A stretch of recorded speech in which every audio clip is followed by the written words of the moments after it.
Yeah, good morning to you on this beautiful Monday day. It's February 1st, man. It's the first of the month. Wake up, wake up, wake up. Those of you guys know that song, man. It means you're from an era where people had good music. Nowadays, we don't have, we don't have a lot of good music, man. It's kind of crazy. Today I want to talk about this thing that has to do with don't build walls, not building walls in your life. And I just took a trip out to Nashville, Tennessee. And you guys are out there, man. Sending love to you guys from California. I'm glad you guys came out at a good time. I'm not gonna lie, it's a good time out there, folks. And here's what happened. I had these interesting conversations. Good morning, Yvonne and Lorena. We got a whole bunch of people coming in. Good morning to you all. Like, I hope you're having a phenomenal day. It's a little chilly out here, but I got my outside workout in 45 minutes. And I don't know what it was. I was squatting heavy on Thursday, but my back is killing me.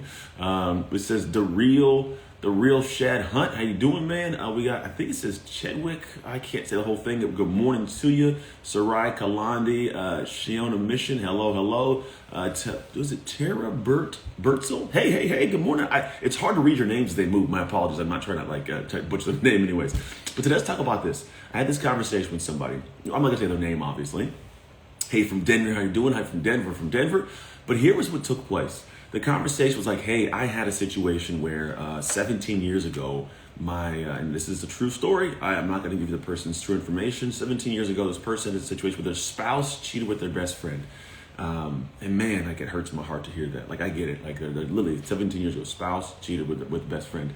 And it wasn't, I'm not obviously going to give you any details, but I want to share with you the heart of humanity. This happens.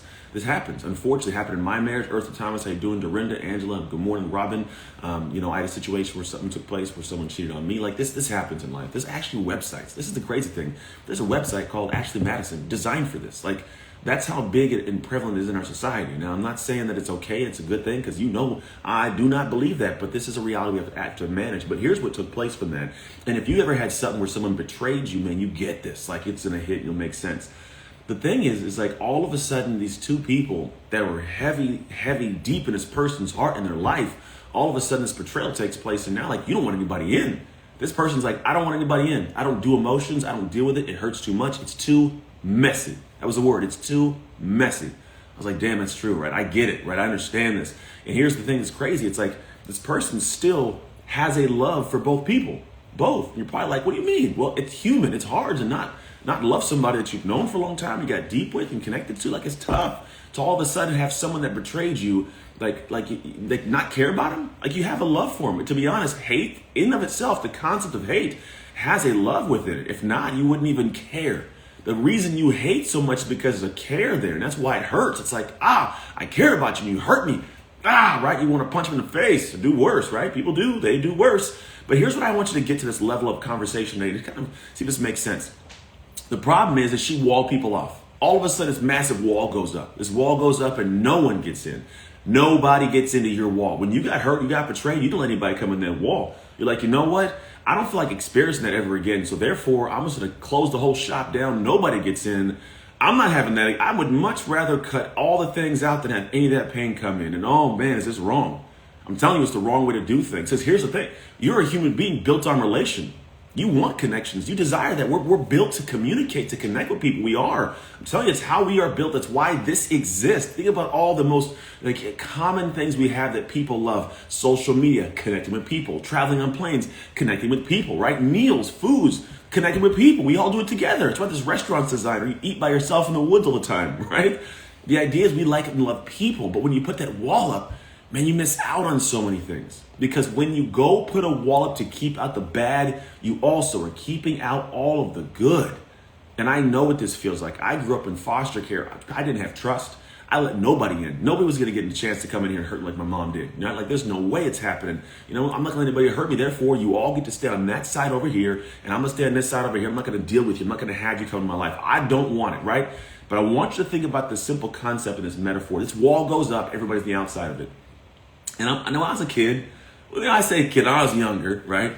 We used to all go to the club. Like, you go to the club, the nightclub, the party, whatever you want to call it, right? But I want you to think about this. At a real nightclub, the best nightclubs in the world, man, people want to go, they want to hang out, we want to party and hang out, right? That's what we all want to do. I want you to consider yourself for a moment like a nightclub. Yes, We're going to call it like nightclub Kate Denny, whatever. That's Kate's name over here, I'm noticing. Or Eartha Thomas, nightclub at Night 36 in Uptown, Wisconsin. I don't know if they have clubs in Wisconsin. I made a guess. I'm assuming they probably do. They have to have some. Everybody has a nightclub, right? But think about this. You're a nightclub and you want people to come hang out at the nightclub. Right? You want people to be part of your party, right? We all want to have people to be part of the party, right? Why not? Come hang out, be in my nightclub. Come hang out in here, right? Well, imagine this. This nightclub, shining lights, it's bright and amazing. People want to come hang out. They want to be at this nightclub. And all of a sudden they show up to the nightclub and the bouncer outside says, nobody gets in. There's no VIP. There's no guest list. The door is locked. You can't come in anyways, right? Do you think people will continue to keep coming to the club? No. Do you think the club inside is enjoyable if no one's inside partying? No, right? We put that wall up. It's like you saying, hey, I'm the bouncer outside of my club. None of you get in. Go somewhere else. And guess they do. They go somewhere else. And now your nightclub gets lonely. Nobody comes to it anymore. No one hangs out. And this is what happens whenever you get to the point of cutting all humans out of your life because one human, two humans did something crazy. Hell yeah, it sucks and it hurts. Man, I get this, right? I understand. But here's what I want you to think about as a way to navigate letting people back into your life and experiencing the joy of humanity because you do want humans in your life. You want good ones, though. You want honest ones. You want the right ones. But here's how it looks. Imagine if for a second you've been letting people in and they come into the nightclub and you're like, man, this is what you did. Let them into the nightclub and all of a sudden someone did something crazy. They got in fights inside and they went crazy. Well, here's the thing that you have failed to comprehend, and this is a reality, is the nightclub bouncers can improve. Every time someone crazy comes in, they get more of an inkling of what a crazy person looks like. So if some girl comes with her lipstick up the side of her cheek like, hey, you might want to go clean that off, honey. Had a few too many drinks, like you can't come in the club. There's a little bit something off with you, Karen. Like, don't come inside here, right? You've seen it enough times to know this chick is crazy. Or the guy that comes in with like his nipples all out in a tank top, like, bro, put a jacket on, man. You ain't gonna do all that. This nightclub, it's cold outside. It's Wisconsin. Can you go get some clothes on, bro? Right? The idea is you get a feel for like who's coming and going, and you can let them in. But here's what so many people fail to understand and comprehend. Here's the one piece that if you get this piece, you can put a door inside this wall you might have built in your heart. When you have someone go into the club also has a bouncer with a flashlight. Think about it. Every club you go to, there's a guy walking around big and maybe not smiling, but he has this old flashlight, right? He's looking at people. What is he doing? He's checking and seeing how people operate inside. And if somebody acts up, what does he do? He takes them to the door and he throws them out of the club, right? Simple. Go to the door, get them out the club, man. You can't come hang out here anymore. Simple. Now, here's what I want you to realize. That person that kicks him out, he goes to the first bouncer and says, hey, you can't let somebody in like that. This dude did X, Y, and Z, or she was acting like this, this, and this. Oh, I got it. I won't let that kind of person in next time, right? So now what happens, you progress into your life and say, I'm going to start letting more people in. I'm going to put this door in the wall because the bouncer at my front door has a clearer picture of the kind of person that doesn't fit inside. And if you act a little funny at the front door, you'll get to come hang out with me, man. No, I'm sorry. I'm glad you want to go to the club, but you ain't on the VIP list. You don't know anybody, and you can't even pay to get in here because you're going to mess up the inside. And what happens is the bouncer at the front gets a little more keen, a little more clear on what to allow in and not let in. That's you knowing the kind of person you want in your life and don't want in your life. You'll just know at the front. Trust the gut. Trust the gut. If somebody acts a little funny, like, hey, you can't come in here, you got to go, and let them disappear out to go find some other club to hang out in. But if you do let people in, here's the reality. A percentage of them will act up still. A percentage will do the wrong thing, act a little funny, they'll be a little off. But you also have a bouncer inside who's more aware, and all they got to do is say, look, I don't give second chances. You don't get a second chance to hurt me. You come in, you do something crazy, you're kicked out of the club, and guess what you get to do? Watch everybody else hang out at my party. It's your loss. I've had people who have wronged me many times in my life. It is their loss in life. I'm sorry. I'm a phenomenal human. I love how I love on humans. I love how I show up. I am a great friend. I follow through. I might forget birthdays every once in a while. I'm not perfect. I'm not a perfect friend, but I'm a great friend, man. So if you get into my ecosystem, I let you into this ecosystem of who I am, you had better not mess it up, or it's on you. It's not a me thing anymore. I just know, hey, you're not the right person. So you messed up, which means come in a club, act right. Have fun. Be boisterous. I want you to have fun in here, man. Hang out. Let's have a couple drinks of some, Pepsi, and maybe you want some alcohol. Dance a little bit. Be nice. Be gracious. Hold doors. Clean up after yourself. Take care of this club like you want to come back to it again, right? Be good, and I'll be good to you.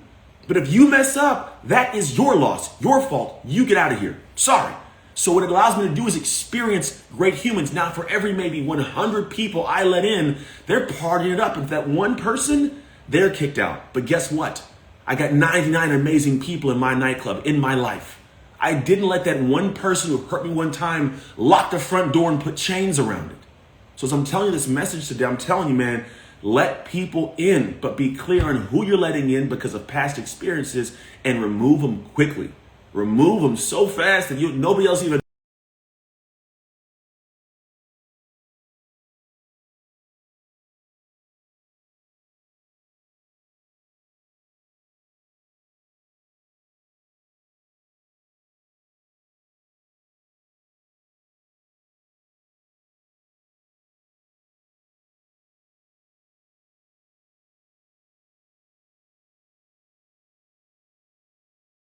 will, but I hope it actually does, because we all have people in our lives that have hurt us. We've all been betrayed in some capacity. Could have been a past boyfriend, girlfriend, teacher, coach, parent. Could have been a great friend, right? Doesn't matter who it was. We've all been betrayed in some capacity. And what we always kind of fail to realize is we like that connection. This person, going back to the beginning, this person still loves that human, which means they want that relationship. If you had it in the first place, if you at some point had a great connection, your heart wants that connection. You remember the good parts of it. You're just afraid of the pain.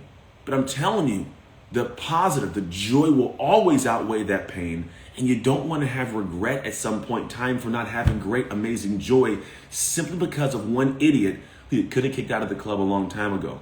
And you would have learned better to let better people in time. So man, go out into your world today and open up the doors to your nightclub, man. Put the lights on, pump some music, get a promoter to put some flyers out. I don't know what that looks like to you. I'm just making some stuff up right now. But I pray that you actually do something amazing. Kate, she says the first time, listen, I'm glad you listened the first time. Monday, Wednesday, and Friday, except for last Friday, I was traveling to Nashville, Tennessee. But I love you guys. I pray you guys do something amazing with the rest of your day. Those of you guys who want to know more of what it is that I do, man, by all means, check me out. If you want a daily podcast, you can come hang out. Go to shiftstarterdaily.com. It's a daily episode every single weekday. I drop an 8-minute or less podcast with a simple concept, an idea that comes to the heart and goes out to you. So, man, go check it out, shiftstarterdaily.com. And I'm going to let you go. I got some meetings today I got to get ready and prepared for, but I love you. God bless you. And I will see you on Wednesday morning. See you guys.